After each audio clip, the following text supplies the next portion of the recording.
Bismillahirrahmanirrahim. Assalamualaikum warahmatullahi wabarakatuh. Dan inilah kisah Nabi Ayub alaihissalam yang lulus dari ujian Allah subhanahu wa ta'ala dan diberikan hadiah melimpah dari Allah subhanahu wa ta'ala. Karena kesabaran Nabi Ayub alaihissalam yang luar biasa saat menjalani ujian tersebut, maka Allah subhanahu wa ta'ala pun menunjukkan jalan keluar baginya.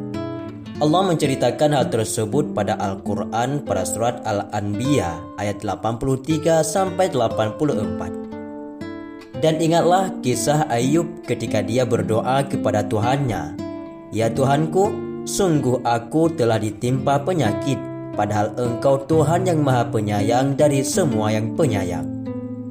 Maka kami kabulkan doanya, lalu kami lenyapkan penyakit yang ada padanya, dan kami kembalikan keluarganya kepadanya, dan kami lipat gandakan jumlah mereka sebagai suatu rahmat dari kami, dan untuk menjadi peringatan bagi semua yang menyembah kami.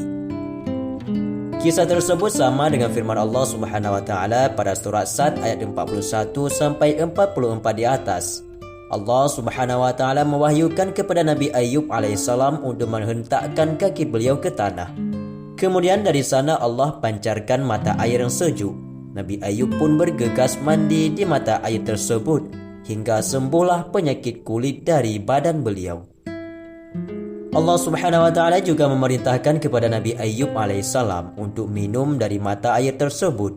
Sejukan airnya kemudian mampu membasuh batin Nabi Ayub sehingga beliau kembali segar, bugar lahir dan juga batin. Kekuatannya pun kembali pulih, bahkan seperti tidak pernah sakit. Saat beliau hendak menemui istrinya, sang istri sempat tidak mengenali Nabi Ayub alaihissalam. Walaupun Nabi Ayub tampak sama seperti saat beliau sehat dulu. Sebetulnya sang istri mengingat postur dan wajah Nabi Ayub sebelum sakit itu. Akan tetapi, dalam bayangan istri Nabi Ayub, beliau masih lemah dan berpenyakit kulit, sehingga ia tidak menyangka bahwa sang suami akan sembuh lebih cepat. Keduanya pun bersukacita mengucapkan syukur kepada Allah subhanahu wa ta'ala. Sesuai firman Allah pada surat Al-Anbiya dan surat Sad tersebut di atas, bahwa dia juga mengembalikan anggota keluarga Nabi Ayub dengan jumlah yang berlipat ganda. Harta Nabi Ayub juga Allah kembalikan lagi sebagai hadiah atas keridhaan beliau menjalani ujian. Dalam beberapa riwayat dikisahkan juga untuk mengembalikan harta kekayaan Nabi Ayub, Allah mengirimkan dua awan. Satu awan menaungi gundukan gandum, sedangkan awan lainnya menaungi gundukan jawawut. Awan yang menaungi gundukan gandum tersebut mengeluarkan hujan emas, sementara awan yang menaungi jawawut mengeluarkan perak. Dengan demikian, harta Nabi Ayub pun kembali berlimpah.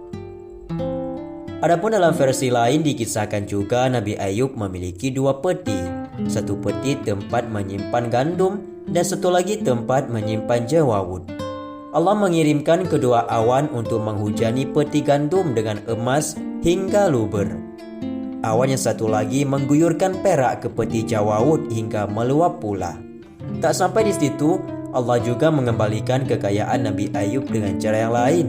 Dalam sebuah hadis riwayat Bukhari dan juga Nasa'i dari Abu Hurairah, Rasulullah SAW bersabda, "Manakala Ayub sedang mandi telanjang, sekelompok belalang dari emas jatuh kepadanya.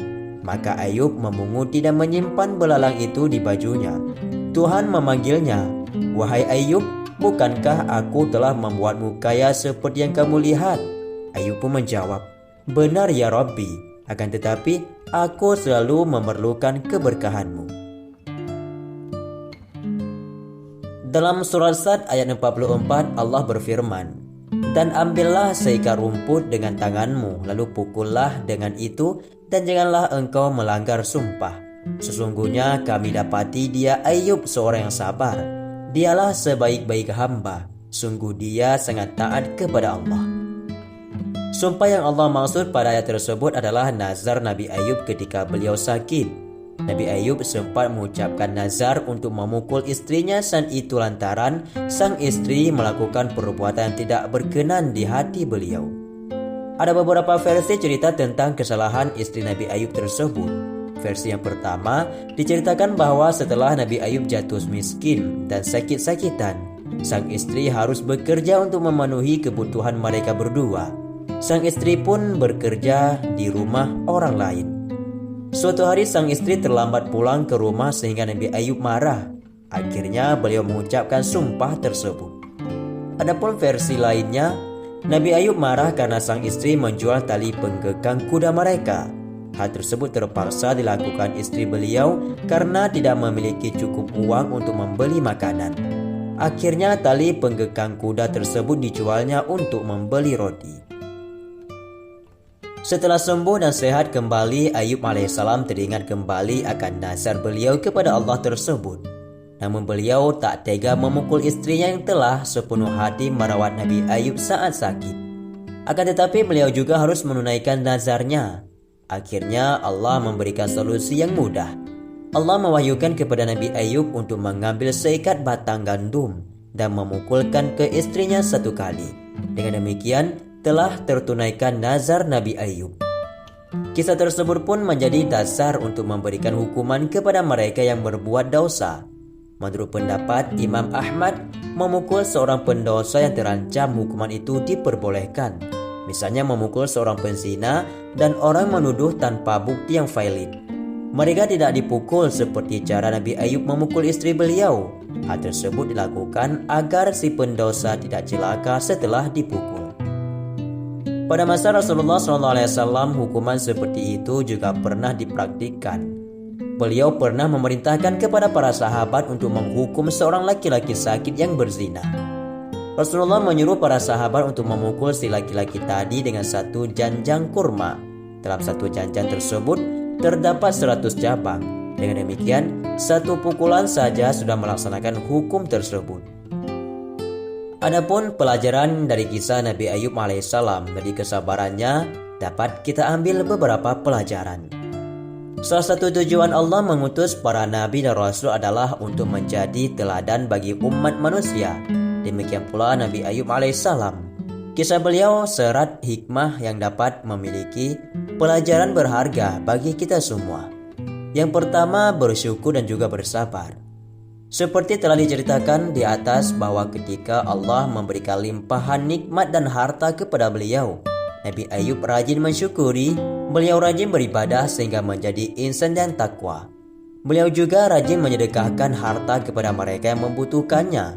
Sebaliknya, ketika Allah memberikan ujian kepada beliau, Nabi Ayub pun memiliki kesabaran tingkat tinggi.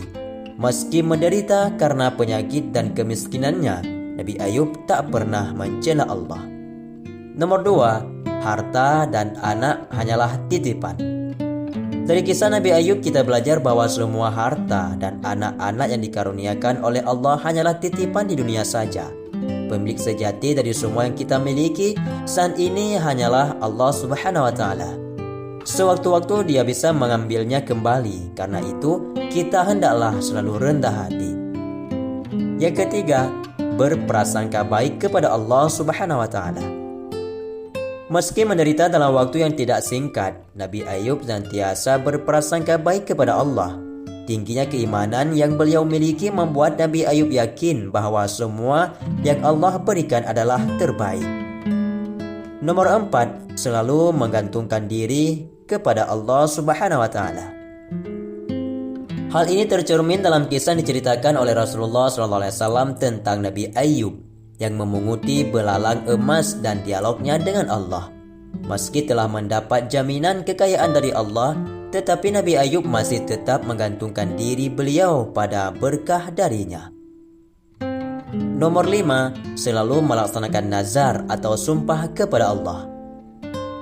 Seperti yang dikisahkan dalam surat Sad ayat 44 tentang solusi yang mudah bagi Nabi Ayub untuk melaksanakan nazar memukul istrinya. Melalui ayat tersebut Allah memberitahukan kepada kita bahwa seperti apapun kondisinya, nazar tetaplah harus dilaksanakan. Nomor 6, Allah akan memberikan balasan hadiah atas kesabaran. Seperti kisah Nabi Ayub alaihissalam di atas, setelah mendapatkan bukti kesabaran beliau, Allah pun menggantikan penderitaannya dengan nikmat yang berlimpah, kesehatan, harta, dan anak-anak Nabi Ayub dikembalikan lagi dengan berlipat ganda. Sahabatku semua, demikianlah kisah Nabi Ayub alaihissalam. Semoga kita semua mampu mengambil hikmah dari kisah beliau, para nabi dan juga rasul, serta orang-orang saleh di masa lampau. Dengan demikian kita bisa menjadi sebaik-baik manusia seperti mereka. Amin ya rabbal alamin. Semoga bermanfaat. Wallahu a'lam bishawab. Assalamualaikum warahmatullahi wabarakatuh.